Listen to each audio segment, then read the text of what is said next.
I'm Marlise Schoeny. I'm a history curator here at the Ohio History Connection in the curatorial department, and I specialize in textiles and clothing, which is why I'm going to share with you today this absolutely gorgeous coat that was made between 1883 and 1890.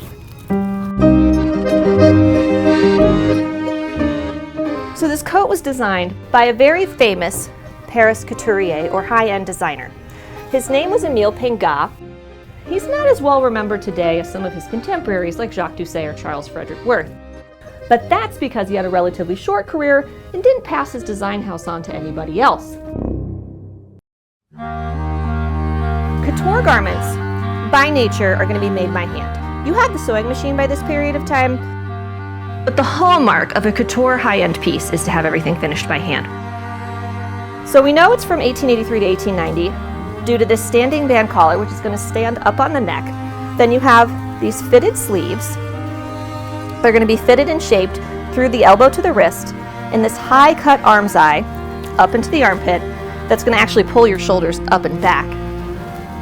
And then you have a fullness in the back of the coat, if I flip her over, that you can see here that comes to the lower back, which would allow for either a bustle or a bustle pad. So there is some back fullness there. So that lets us know that it's not going to go much later than 1890 and not much prior to 1883.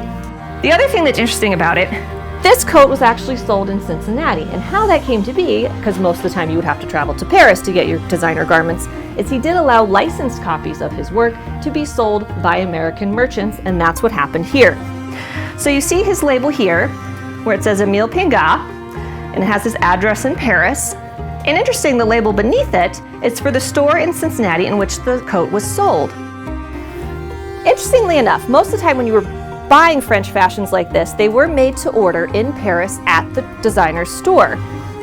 But in this situation, Pingat did allow licensed copies of his coats to be made at specific retailers to order, and that is what's going on here with this coat.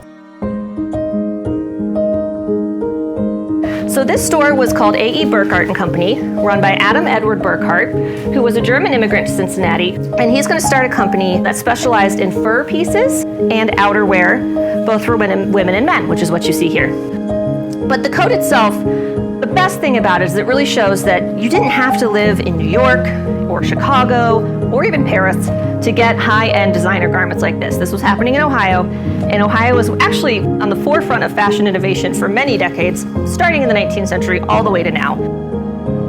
This beautiful coat was donated to the Ohio History Connection by descendants of the original owner, Louise Yeager, and we love having this kind of thing in our collection because it really allows us to have a full, comprehensive look into the past.